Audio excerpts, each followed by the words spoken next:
세상 나그네기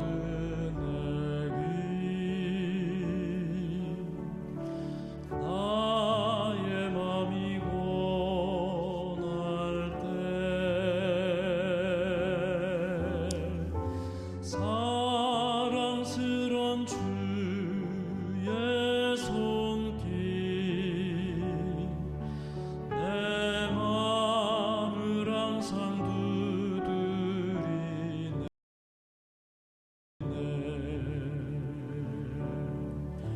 오 주님 나의 주님 내 맘에 기쁨 넘치네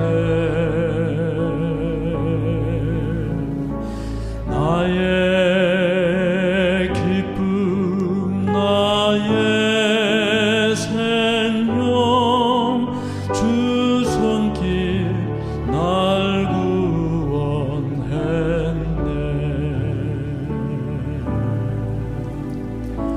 주 예수를 내가 안 후 나의 죄짐 벗었네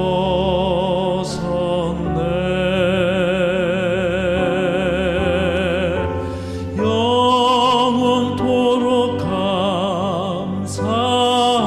감사하며 늘 주께 찬송 돌리리라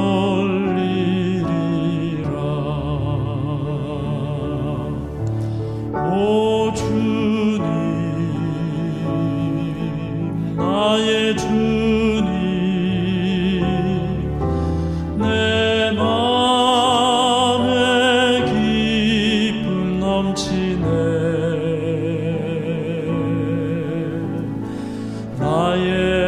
나의 기쁨 나의 생명 주 손길 날 구원했네 오 주님 나의 주님 내 맘에 기쁨 넘치네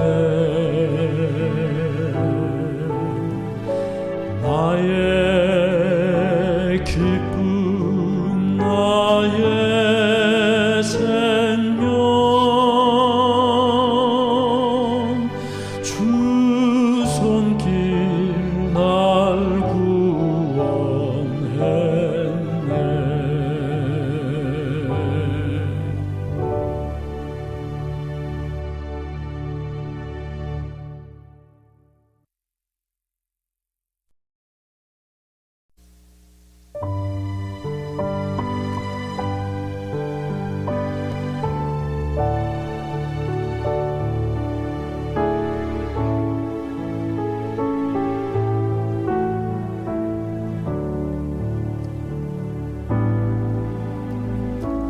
험한 세상 나그네기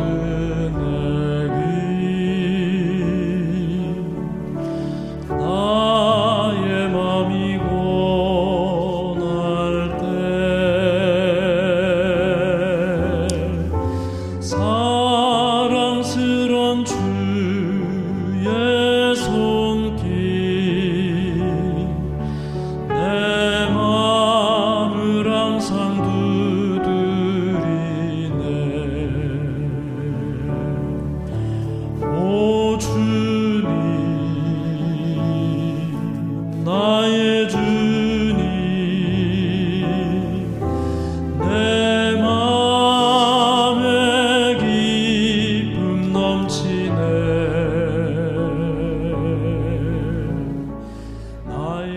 나의 기쁨 안녕하십니까 여러분 반갑습니다.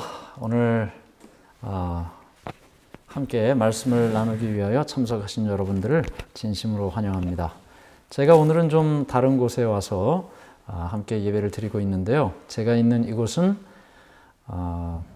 세코야 천연 힐링 센터라는 곳에서 일주일 동안 여러분들과 함께 말씀을 나누고 있습니다. 그래도 여러분들과 함께 이 미리 보는 안교 교과를 또 함께 해야 되기 때문에 조금 환경이 다르지만 이 시간의 말씀을 함께 나누도록 하겠습니다. 오신 여러분들을 환영하면서 묵상 기도로 예배를 시작하겠습니다.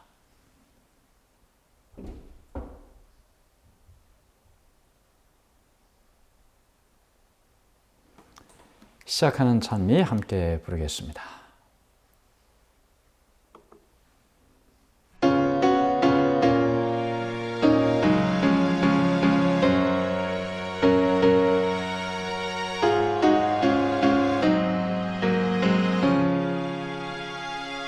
갈바리 언덕에서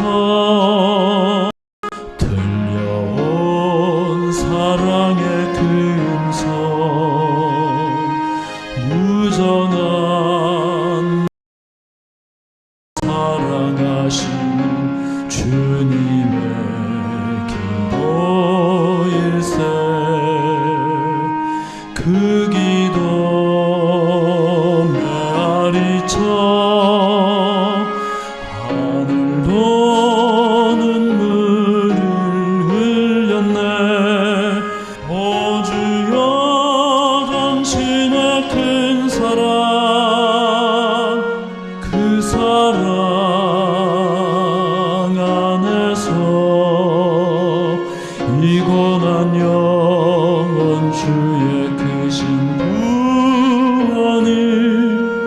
구원을 얻게 하소서.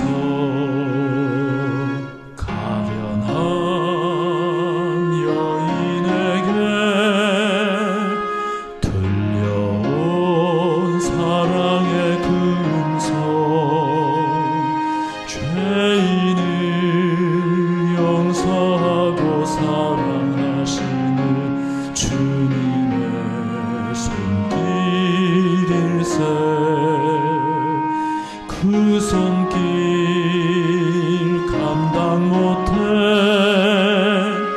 땀들도 침묵을 지켰네. 오 주여, 당신의 큰 사랑, 그 사랑 안에서 이 고난 영원 주의 크신 구원을 얻게 하소서. 불쌍한 당자에게 들려온 사랑의 금성, 큰 죄인 사랑하며 받아주시는 주님의 가슴일세. 그 사랑 깊고 깊어 영원히 그 안에 살리라. 오 주여, 당신의 큰 사랑, 그 사랑 안에서 이 고난 영원 주의 크신 구원을 얻게 하소서.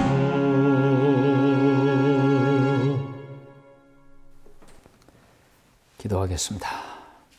하늘에 계신 하나님 아버지, 하나님의 은혜를 감사합니다. 오늘도 하나님께서 저희들을 사랑해 주시고 주님의 말씀을 함께 연구하기 위해서 함께 말씀 앞으로 나올 수 있도록 해주신 것 감사합니다. 하나님의 말씀은 살아있고 활력이 있어 좌우에 날선 어떤 검보다도 예리하다고 하였습니다. 관절과 골수를 찔러 쪼개기까지 한다 했으니 말씀이 우리를 변화시키는 경험이 있게 해주시고 말씀을 통해 주님을 만나는 경험이 있게 인도해 주시옵소서. 이 시간도 성령 하나님께서 우리와 함께 해 주시옵기를 예수님의 이름으로 기도드리옵나이다. 아멘. 네, 감사합니다. 오늘 예배는 댓글을 소개해 드리지 못하는 것 미리 말씀을 드립니다. 댓글을 제가 소개하지는 못하지만 여러분들이 쓴 댓글은 다 제가 볼 수 있으니까 또 댓글을 쓰셔도 되겠죠. 네. 자, 오늘 우리가 함께 나눌 말씀은 8과 믿음의 거인 여호수아와 갈렙이라는 제목으로 함께 말씀을 나누도록 하겠습니다. 네, 우리가 이렇게 이 여호수아서를 함께 연구하고 있는데요. 이미 우리가 이야기한 것처럼 전쟁 이야기를 우리가 보고 있고 전쟁 중에 하나님께 경배하고 하나님을 얼마나 신실히 따르는지를 여러 사람들을 통해 발견하고 있습니다. 오늘은 특별히 이 여호수아서의 주인공이라고도 할 수 있는, 어쩌면 광야 시대를 지나 가나안 땅을 정복하는 그 일에 있어서 한때는 젊은이였고 한때는 나이가 많은 지도자로서 이스라엘 백성들을 이끌었던 여호수아와 갈렙의 이야기를 함께 살펴보도록 하겠습니다. 기억절의 말씀을 먼저 보겠습니다. 네, 기억절의 말씀.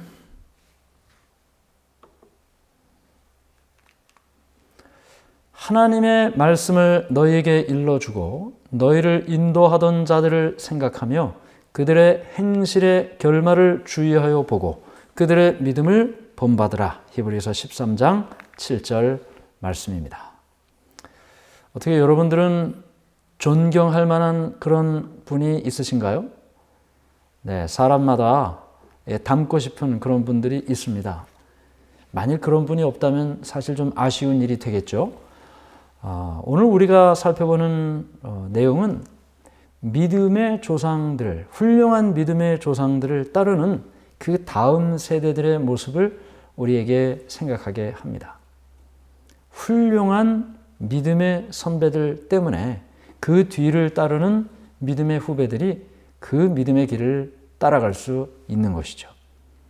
그런 이야기들을 우리가 이 시간을 통해 생각해 보면서 여기 히브리서 13장 7절에 너희를 인도하던 자들을 생각하고 그들의 행실의 결말을 주의하여 보고 그들의 믿음을 본받으라 라고 말한 이 히브리서의 말씀처럼 우리도 그런 믿음을 본받는 삶이 되기를 바랍니다. 자, 첫 번째 이야기는 충성이라는 제목입니다. 충성.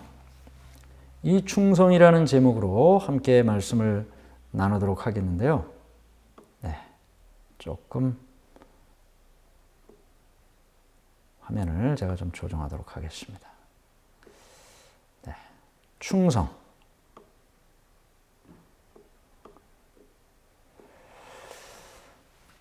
민수기 13장과 여호수아 14장을 읽어보라. 갈렙은 어떤 사람이었는가? 이스라엘 백성들 가운데 그는 어떤 위치에 있었는가? 자, 갈렙과 여호수아가 오늘 우리가 배우는 내용이죠. 갈렙이 어떤 사람인지 또 이스라엘 백성들의 사람들 가운데 어떤 위치에 있었는지 살펴보겠습니다. 자, 성경에 있는 말씀을 보면 민수기 13장 30절 갈렙이 모세 앞에서 백성을 조용하게 하고 이르되 우리가 곧 올라가서 그 땅을 취하자 능히 이기리라 하나. 갈렙은 우리가 아는 것처럼 모세 당시에 가나안 땅을 정탐하기 위하여 보냈던 12 정탐꾼 가운데 한 사람이었습니다. 네, 12명의 정탐꾼들을 다 뽑아서 가나안을 살펴보고 오라고 했죠. 그런데 그 12명의 정탐꾼들은 사실은 선발된 사람들입니다. 그러니 이 갈렙도 그 당시 사람들 가운데에서 인정받았던 사람이면은 틀림이 없습니다. 자, 그런데 12명을 보내서 정탐을 해왔는데 10명은 뭐라 그랬어요? 너무너무 좋은 땅인데 거기 이미 살고 있는 사람들이 있어서 우리 못 가겠다. 갈렙과 여호수아는 지금 우리가 읽은 말씀처럼 그 말이 사실이긴 하지만 하나님께서 우리에게 약속하셨으니 우리가 가자. 그 땅을 취하자 능히 이기리라 하고 이야기를 합니다. 오직 갈렙과 여호수아만 이와 같은 이야기를 하죠. 그러므로 우리는 이 갈렙이 믿음 있는 사람이었고 백성들 가운데 인정받는 사람이었다라는 사실을 분명히 알게 됩니다. 자, 그 다음에 이제 한참 지나서 여호수아 14장 14절인데요.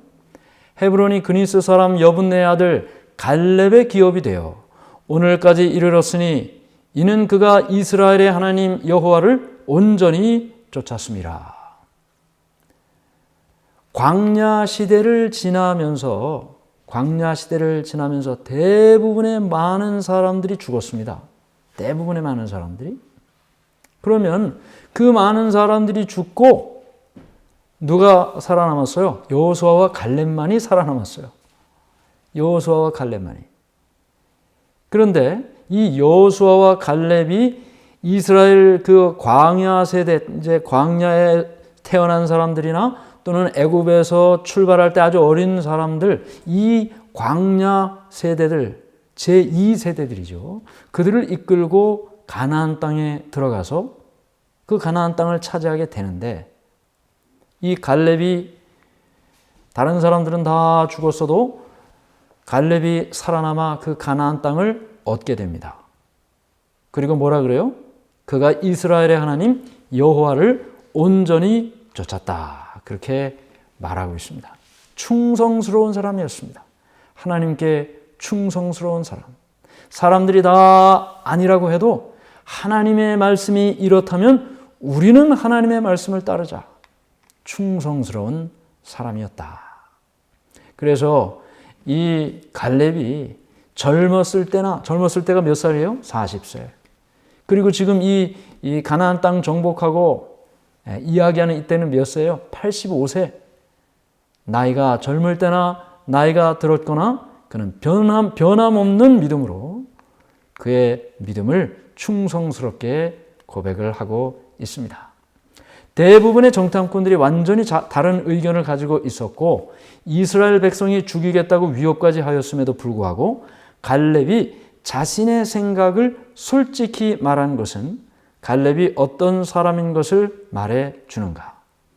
자, 여러분 같으면 12명 중에서 10명이 다른 얘기를 하고 있는데 그 의견, 사실 다수결로 하면 이미 결정된 사실 아닙니까? 근데 다른 사람들이 다 그렇게 이야기하고 있는데 여호수아와 이 갈렙만이 자신의 생각을 솔직하게 말했다는 것은 다른 사람들과 좀 다른 사람이라는 것을 우리가 알게 되죠. 사실 남들이 다 아니라고 할 때 예라고 하기 쉽지 않습니다. 남들이 다 예라고 할 때 아니라고 하기도 쉽지 않습니다. 자신의 생각이 하나님의 뜻과 일치한다면 자신의 생각을 밝히는 것을 두려워하지 않고 주저하지 않았다. 여기 민수기 14장 24절은 이렇게 말하고 있습니다. 그러나 내 종 갈렙은 그 마음이 그들과 달라서 나를 온전히 따랐은즉 그가 갔던 땅으로 내가 그를 인도하여 드리리니 그의 자손이 그 땅을 차지하리라. 네, 이 갈렙이 말이죠. 다른 사람들과 다르다 그랬어요. 하나님께서 말씀하셨습니다. 내 종 갈렙은 그 마음이 그들과 달랐다. 마음이 달라요. 그래서 나를 온전히 따랐다. 그래서 그 땅을 차지하게 될 것이다. 다른 사람과 다른 점이 있다면 하나님을 향한 마음이 달랐습니다. 다른 사람들은 하나님을 믿는다고 하면서도 부분적으로 신뢰했다면 갈렙은 온전히 따랐다. 그렇게 말하고 있죠. 그것이 이 갈렙의 다른 모습입니다. 여기 10명의 정탐꾼들의 이름이 나옵니다. 삼무아, 사밧, 이갈, 발디, 갓디엘, 갓디, 암미엘, 수들, 나비, 그우엘. 어디 들어본 이름이 있습니까? 네, 너무나 생소한 이름들이죠. 그러나 이 10명의 사람들의 이름도 갈렙처럼 정탐꾼들이었습니다. 그러나 우리는 이 10명의 정탐꾼들의 이름을 아무도 기억하지 못합니다. 갈렙을 기억할 뿐이죠. 여호수아를 기억할 뿐이죠. 왜냐하면 그들은 이 10명과 달랐기 때문입니다. 다른 사람들은 두려움의 불가능을 말할 때 갈렙은 믿음이라는 가능성을 제시하며 앞장섰다. 반대와 죽음의 위험 앞에서도 그는 옳다고 믿는 것을 담대히 말했다.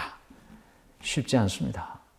남들 다 다른 이야기 할 때 위험 앞에서도 옳다고 믿는 것은 담대하게 말했다. 그 갈렙의 믿음을 따르는 우리 모두가 되면 좋겠습니다. 자, 두 번째 이야기는요. 이 산지를 내게 주소서. 이 산지를 내게 주소서. 여호수아, 민수기, 신명기, 누가복음을 읽어보라. 갈렙과 여호수아의 태도를 어떻게 설명할 수 있겠는가? 주님을 온전히 따른다는 것은 무엇을 의미하는가? 자, 방금 이야기했던 그 내용과 조금 연결되는 부분이 있죠.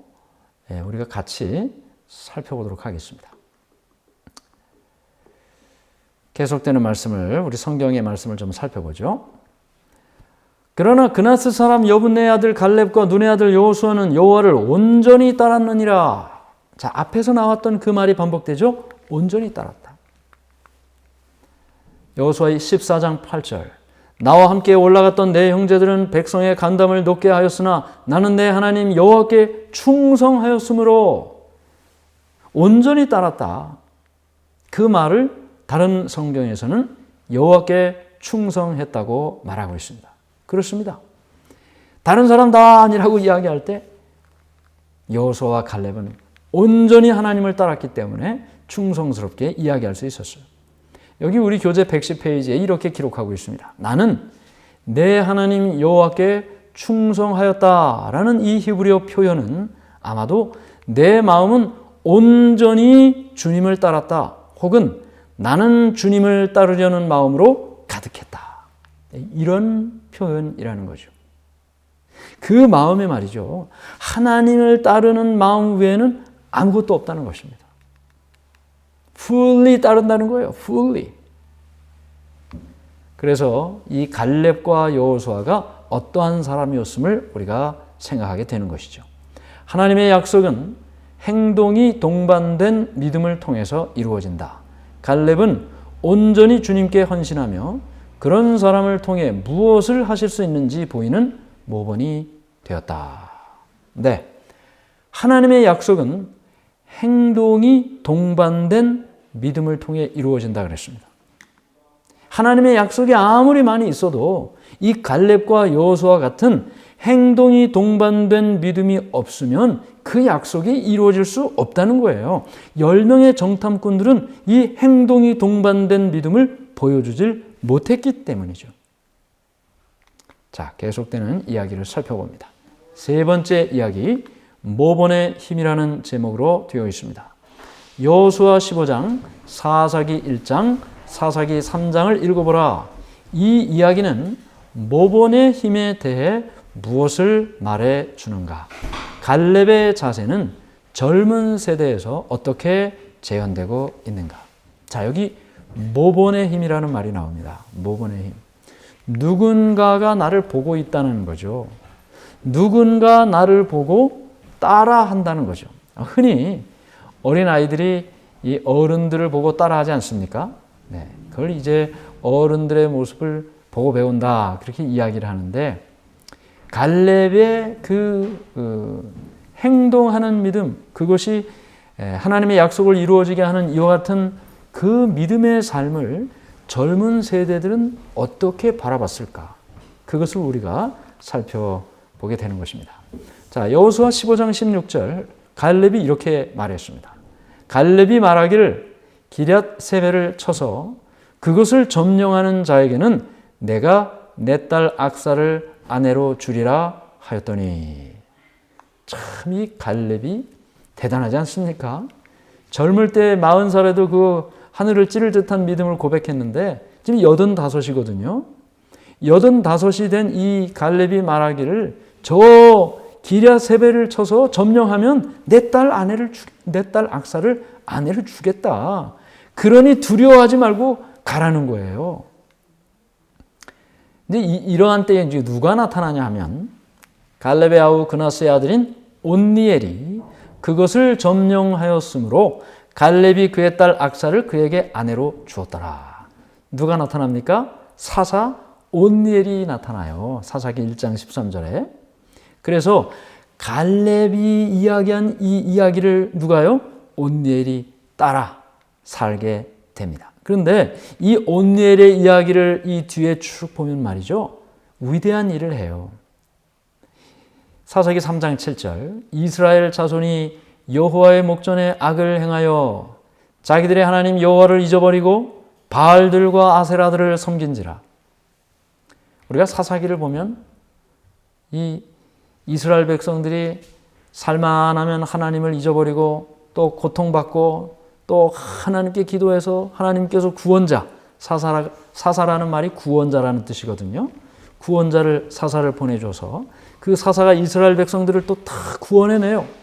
그러다가 또 살만하면 또 하나님이 잊어버리고 또 이방 백성들이 그들을 침략하고 못 살게 굴고 뭐 그러면 또 기도하고 사사가 등장하고 이런 일의 역사가 사사기인데 여기 보니까 이스라엘 백성들이 하나님 잊어버리고 바알들과 아세라들을 섬겼어요. 그래서 그 주위에 있는 그 여러 다른 백성들이 이스라엘을 고통스럽게 합니다. 그러자 사사기 3장 9절 이스라엘 자손이 여호와께 부르짖음에 여호와께서 이스라엘 자손을 위하여 한 구원자를 세워 그들을 구원하게 하시니 그는 곧 갈렙의 아우 그나스의 아들 온니엘이라. 자, 지금 이 이스라엘 백성들을 구원한 자 누구라고요? 온니엘이다. 여호와의 영이 그에게 임하셨으므로 그가 이스라엘의 사사가 되어 나가서 싸울 때 여호와께서 메소포다미아 왕 구산 리사다임을 그의 손에 넘겨주심에 온니엘의 손이 구산 리사다임을 이기니라. 지금 이 모본의 힘이라고 이야기하면서 이 갈렙과 또 그의 딸과 그의 사위가 된 온니엘의 이야기를 지금 우리가 보고 있잖아요. 그런데 이 갈렙의 그 정말 하늘을 찌를 듯한 그 믿음, 하나님의 약속을 믿는 믿음, 행동하는 믿음, 그것을 그 딸이나 사위가 다 따라한 거예요. 그래서 온니엘이 갈렙처럼 행동하는 믿음으로 이스라엘을 구원하는 것을 봅니다. 보고 배우는 것이죠. 모본의 힘이라는 것은 자녀가 부모를 통해 배우고 젊은 세대가 먼저 산 세대를 통해 배우고 그러면서 역사는 다음 세대에게 또 다음 세대에게 이어지게 되는 것입니다. 그러면 지금 오늘을 사는 우리가 얼마나 중요한가? 나를 보고 배울 그 다음 세대들에게 나의 모습이 모본이 될 텐데, 거울이 될 텐데 얼마나 중요한가 생각하게 되는 것이죠. 누가복음 18장 1절부터 5절을 읽어보라. 이 구절에는 우리를 위한 어떤 교훈이 있는가? 예수께서 그들에게 항상 기도하고 낙심하지 말아야 할 것을 비유로 말씀하여 이제 5절까지 내용을 다 보는데요. 5절에 이런 말씀이 있습니다. 재판관이 이 과부가 나를 번거롭게 하니 내가 그 원한을 풀어주리라. 그렇지 않으면 늘 와서 나를 괴롭게 하리라 하였느니라. 저는 이 교과를 보면서 왜 지금 이 모본의 힘이라는 이 장에 누가복음 18장 1절부터 5절의 내용을 왜 넣었을까를 생각하게 됐어요. 그런데 이 과부가 말이죠. 이 재판장에게 어떻게 해요? 포기하지 않아요. 포기하지 않아요. 그랬더니 이 재판장이 뭐라고 합니까? 이 과부가 나를 번거롭게 해요. 왜 번거롭게 해요? 포기하지 않고 계속 요청하니까. 그래서 내가 그 원한을 풀어주리라. 그렇지 않으면 늘 와서 나를 괴롭게 할 것이다. 이 이야기의 교훈은 이렇습니다. 끈기 있게 인내심을 가지고 행동하는 믿음으로 살 때 비로소 현장은 바뀐다. 모본의 힘을 통해서 우리에게 보여주는 갈렙의 모습, 그것을 따라 산 온니엘이나 또는 악사, 이 모든 이 후세대들의 믿음은 인내하고 행동하는 믿음으로 보여준 그것을 따라 살았다는 것이죠. 그것에 대한 교훈으로 누가복음 18장 1절부터 5절의 이야기가 있는 것입니다. 악사는 땅을 차지하라는 약속의 성취를 보여준 갈렙의 모본을 잇는다. 땅은 주신 선물이지만 믿음과 용기로 그 약속을 주장함으로 땅을 차지해야 했다. 하나님은 사람을 통해 일하십니다. 하나님께서 선물로 주시지만 그 선물로 주실 그 땅을 차지할 그 사람을 통해서 일하신단 말이죠. 우리의 삶도 마찬가지죠. 하나님께서 해 주시지만 그 하나님께서 해 주시는 일은 누군가를 통해서 이루어지는 것입니다. 그 누군가가 갈렙이었고, 그 누군가가 악사였고, 그 누군가가 온니엘이었죠. 또 오늘을 사는 우리에게는 그 누군가가 여러분이고 제가 되어야 되는 것입니다. 자, 네 번째 이야기입니다. 겸손한 영웅. 겸손한 영웅이라는 제목으로 여호수아 19장을 읽어보라. 이스라엘 땅 분배를 담당했던 위대한 지도자가 제일 마지막으로 기업을 받았다는 사실은 무엇을 의미하는가? 가나안 땅을 이제 다 정복하고 지파별로 다 배정을 하고 마지막으로 누가 받았다고요? 여호수아가. 자, 말씀을 보죠. 여호수아 19장 49절. 이스라엘 자손이 그들의 경계를 따라서 기업의 땅 나누기를 마치고 자기들 중에서 눈의 아들 여호수아에게 기업을 주었으니, 지도자인 여호수아가 정복하는 과정에서 이제 한 지파씩 다 이렇게 나눴어요. 다 나눠줬어요. 그리고 이제 마지막에 여호수아가 이제 기업을 받아야 되는데, 그때는 이미 받은 그 이스라엘 백성들이 여호수아에게 기업을 준 그 모습으로 설명하고 있는 것입니다. 곧 여호와의 명령대로 여호수아가 요구한 성읍 에브라임 산지 딥낫세라를 주매 여호수아가 그 성읍을 건설하고 거기 거주하였더라. 자, 여기 보니까 말이죠. 여호수아가 요구했어요. 어디를 요구했어요? 에브라임 산지 딥낫세라를 요구했어요. 그래서 그가 그것을 받았습니다. 딥낫세라, 그 땅을 받았어요. 그런데 제사장 엘라살과 눈의 아들 여호수아와 이스라엘 자손의 지파의 족장들이 실로에 있는 회막문 여호와 앞에서 제비 뽑아 나눈 기업이 이러하니라. 이에 땅 나누는 일을 마쳤더라. 자, 이제 여호수아가 딥낫세라 땅 차지함으로 해서 모든 백성들이 땅을 다 받게 됐고 땅 나누는 일이 마쳤습니다. 자, 그러면 여기 여호수아가 말이죠, 요구한 딥낫세라가 어떤 땅이었을까? 여러분, 여호수아가 고생했습니까? 고생했죠. 이스라엘 백성들 데리고 요단강 건너 가나안 땅에서 전쟁하여 완전히 이 가나안 땅을 차지할 수 있도록 만든 대장이 누구예요? 여호수아예요. 대단한 일을 했어요. 요구할 만합니까? 요구할 만하죠. 요구할 만하죠. 그런데 이 여호수아가 요구한 땅이 어떤 땅인지를 알면 그가 요구했던 그 마음이 어떤 마음이었는지를 우리가 알게 됩니다. 만일 이 딥낫세라라는 땅이 말이죠, 다른 이스라엘 백성들이 차지한 땅보다 더 좋은 땅이라면 그는 아마 어쩌면 자기가 수고한 것에 대한 보상으로 좋은 땅을 요구했을 것입니다. 아마 그렇게 생각했을 것이에요. 그런데 이 딥낫세라라는 이 땅은 말이죠, 이 딥낫이라는 말, 세라라는 말, 이 어원을 살펴보면 짜투리 땅이에요. 남는 땅이에요. 요충지가 아니에요. 물이 많고 도시가 되어 있고 그런 곳이 아니에요. 이 딥낫세라라는 땅은 사람들이 원하는 그런 것이 아닙니다. 사람들이 살고 싶은 그런 땅이 아닙니다. 가면 황무지를 개간해야 되고 많은 집을 건축해야 되고 그런 땅이에요. 남들이 갖기를 원하지 않는 땅, 남들이 돌아보지 않는 땅, 그걸 원했어요. 그리고 그는 그곳에 거주했습니다. 뿐만 아니라 이렇게 정말 사람들이 생각할 때 인간적으로 생각하면 그저 짜투리, 가치가 없는 그런 땅인데 여기가 어디랑 가까웠냐면 성막과 가까웠어요. 하나님의 성전과 가까웠어요.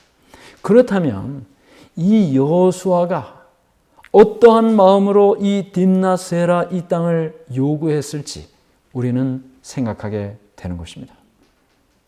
그는 흥하여야 하겠고 나는 쇠하여야 하리라.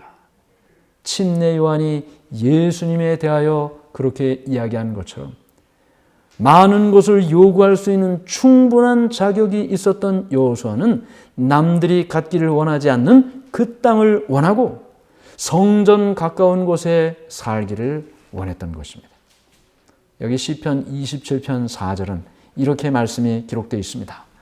내가 여호와께 바라는 한 가지 일, 그것을 구하리니 곧 내가 내 평생에 여호와의 집에 살면서 여호와의 아름다움을 바라보며 그의 성전에서 사모하는 그것이라. 평생 하나님을 위하여 살았던 이 여호수아가 하나님의 집에서 성전 가까이에서 살기를 원했습니다. 자, 우리 교재는 이렇게 정리하고 있습니다. 여호수아는 마지막으로 남은 부분 중에서 유업을 받았으며 성소에 가까운 곳을 선택했다. 이것은 그가 나타낸 겸손과 마음의 우선순위를 알 수 있게 한다. 무엇을 우선순위로 살아가는지를 알게 한다는 것이죠. 자, 다섯째 날의 이야기입니다.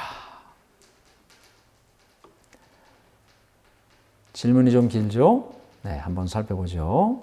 위대한 믿음의 영웅들의 삶의 모습을 묵상하는 것은 영적 성장에 필수적이다. 우리가 바라보아야 할 가장 궁극적인 모범은 예수 그리스도의 삶과 가르침이다. 예수님의 삶에 초점을 맞추고 집중하는 것은 우리에게 어떤 변화를 가져오는가? 예수님의 삶에 초점을 맞추고 사는 것이 우리에게 어떤 변화를 가져오느냐 말이죠. 여기 보면 이 캘리포니아 대학의 신경과학자 마르코 야코보니라는 한 학자가 한 가지를 연구를 하게 되는데 어떤 연구를 하게 되냐면 이 거울신경세포라는 한 이론을 연구하게 돼요. 거울신경세포. 이게 무슨 말이냐면 여러분들이 잘 아는 거예요. 누가 나와서 앞에서 이야기하면서 막 눈물을 흘리면 여러분들이 어떻습니까? 나도 막 눈물이 나요. 누가 앞에서 하품을 크게 하면 나도 하품이 나요. 이게 뭡니까? 거울신경세포라는 이 이론이 바로 이런 이야기예요. 앞에서 누군가 어떤 행동을 하면 거울처럼 내 뇌세포에도 똑같은 작용이 일어나게 된다는 것입니다. 그런데 그냥 앞에서 하품하면 나도 하품이 나고 앞에서 누가 눈물을 흘리면 나도 그냥 눈물이 나고 이게 너무나 당연하고 너무나 흔한 일인데 이것이 예수님께 적용이 되면 이렇게 설명됩니다. 실물교훈 355페이지. 우리는 예수를 바라봄으로써 하나님에 대해 더 밝고 분명한 이해를 갖게 된다. 바라봄으로써 우리는 변화된다. 하품하는 사람을 보면 나도 하품이 나고 눈물 나는 사람을 보면 나도 눈물이 나는 것처럼 예수님의 모습을 바라봄으로 나도 변화된다. 이것이 바로 이 거울신경세포의 이론과 똑같은 이야기가 되는 것입니다. 나는 무엇을 생각하며 누구를 바라보며 사는가? 그대로 내가 이루어지는 것입니다. 내가 바라보는 대로 내가 변화되는 것입니다. 내가 오늘 무엇을 보고 있는지 그걸 보면 내 모습이 그 안에 있는 것이죠. 로마서 12장 1절과 2절을 읽어보라. 우리 삶에서 서로 충돌하는 두 가지 형태는 어떤 것인가? 어떻게 올바른 것을 선택할 수 있겠는가? 자, 사도 바울이 로마서 12장을 로마서를 이렇게 결론을 내렸습니다. 12장 1절 2절. 그러므로 형제들아 내가 하나님의 모든 자비하심으로 너희를 권하노니 너희 몸을 하나님이 기뻐하시는 거룩한 산 제물로 드리라. 이는 너희가 드릴 영적 예배니라. 너희는 이 세대를 본받지 말고 오직 마음을 새롭게 함으로 변화를 받아 하나님의 선하시고 기뻐하시고 온전하신 뜻이 무엇인지 분별하도록 하라. 자, 두 가지 지금 살펴보라 그랬죠? 뭐가 충돌한다 그랬어요? 여기 로마서 12장 2절을 보니까 첫 번째는 이 세대, 이 세상, 그리고 두 번째는 뭐예요? 하나님의 선하시고 기뻐하시고 온전하신 뜻. 세상과 이 교회가 항상 충돌해요. 세상과 하나님의 말씀이 항상 충돌해요. 이 두 충돌 사이에서 우리가 무엇을 선택하고 어떻게 살아가느냐가 중요한 것이죠. 우리가 이 세상에서 사는 한 이 두 충돌은 항상 우리의 삶에 있습니다. 그래서 우리의 몸을 하나님이 기뻐하시는 거룩한 산 제사로 드리기 위해서 또 우리의 마음이 변화를 받기 위해서 끊임없이 이 충돌 속에서 누구를 바라봐야 한다? 예수 그리스도를 바라봐야 한다. 말씀을 통해서, 기도를 통해서, 찬송을 통해서 그리스도를 마음의 눈으로, 영적인 눈으로 바라보고 산다면 우리는 예수님처럼 변화되게 될 것입니다. 우리는 주님을 바라봄으로 닮아가고 닮아갈수록 하나님을 아는 능력도 커질 것이다. 변화를 위해서 성령께서 우리 안에 계속해서 역사하시기를 간구해야 한다. 자, 세 줄 요약으로 정리해 봅니다. 첫 번째는요. 여호수아와 갈렙은 두려움 속에서도 약속을 붙든 믿음의 거인이었다. 정탐꾼으로 가나안 땅에 갔다 왔을 때 왜 그들이 두려워하지 않았겠어요? 그들도 두려웠어요. 지금 10명의 정탐꾼이 보고한 내용과 이 갈렙과 여호수아가 이야기한 것이 가서 본 내용은 다 똑같아요. 젖과 꿀이 흐르는 땅을 보고 왔고 그리고 그 살고 있는 사람들의 모습 보고 왔어요. 똑같이 이야기했어요. 그런데 뭐가 달랐습니까? 10명의 정탐꾼은 그렇기 때문에 우리는 갈 수 없다였어요. 그렇기 때문에. 그 사실 때문에 우리는 갈 수 없다. 그런데 여호수아와 갈렙은 뭐였습니까? 그럼에도 불구하고 갈 수 있다였어요. 그럼에도 불구하고. 그래서 우리가 이 세상을 바라보면서 또는 우리 자신의 연약함을 보면서 그렇기 때문에 못한다고 이야기하는 것이 맞아요. 사실이에요. 그러나 중요한 것은 이 두려움과 이 절망 속에서 나 자신을 보고 세상을 보면 그것밖에 못해요. 갈렙과 여호수아처럼 사실을 보는 게 아니라 약속을 볼 때 비로소 승리할 수 있는 겁니다. 두 번째는요. 그들의 충성, 용기, 겸손은 다음 세대의 신앙까지 변화시켰다. 우리의 다음 세대는 80대에 있어서 40대고 40대에 있어서 10대입니다. 우리의 다음 세대에 나의 충성이, 나의 용기가, 나의 겸손이 영향을 미친다. 누군가 나를 보고 있다. 세 번째는 예수님을 바라볼 때 우리도 새로운 성품으로 변화된다. 우리 힘으로 할 수 없고 주님 바라봄으로 변화됨을 우리 모두 경험하게 되기를 간절히 바랍니다. 오늘도 주님 안에서 승리하시기를 바라면서 말씀을 마치겠습니다. 마치는 찬미 함께 부르겠습니다.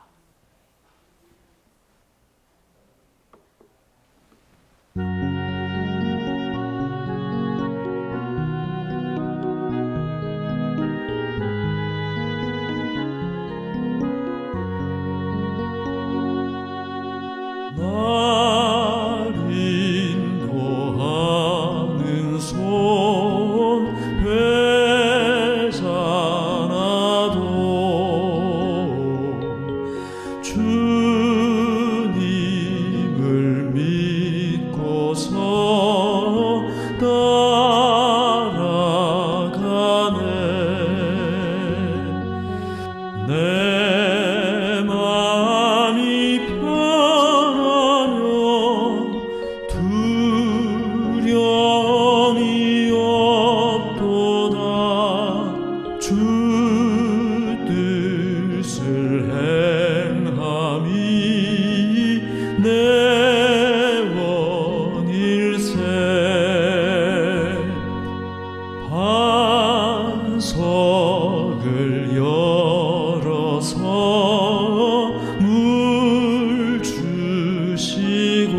마라의 순경험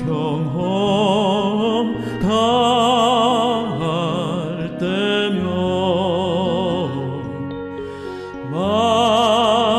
마시기 두려워 부르짖네. 큰 가지 되신 주 날 도와주실 때 내 잔의 쓴맛은 사라지네. 주 함께 동행기 원이오니 붙들어 주심을 비옵니다.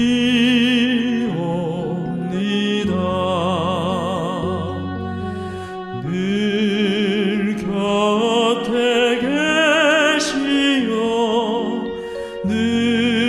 능력을 주시고 주 위에 살도록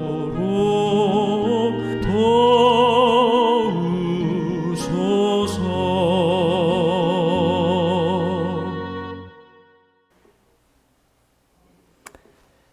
우리 함께 기도드리겠습니다. 하늘에 계신 하나님 아버지, 하나님의 은혜를 감사합니다. 우리를 사랑하시고 우리에게 먼저 믿음을 앞서간 여러 주님의 종들의 삶을 통해서 우리가 어떻게 살아야 할지를 가르쳐 주시니 감사합니다. 갈렙과 여호수아의 담대한 믿음, 겸손한 믿음, 충성스러운 믿음, 우리 모두 그렇게 살게 해 주시옵소서. 예수님의 이름으로 기도드리옵나이다. 아멘. 네, 우리 다 평안히 계시고 다음 예배 때 뵙겠습니다. 감사합니다.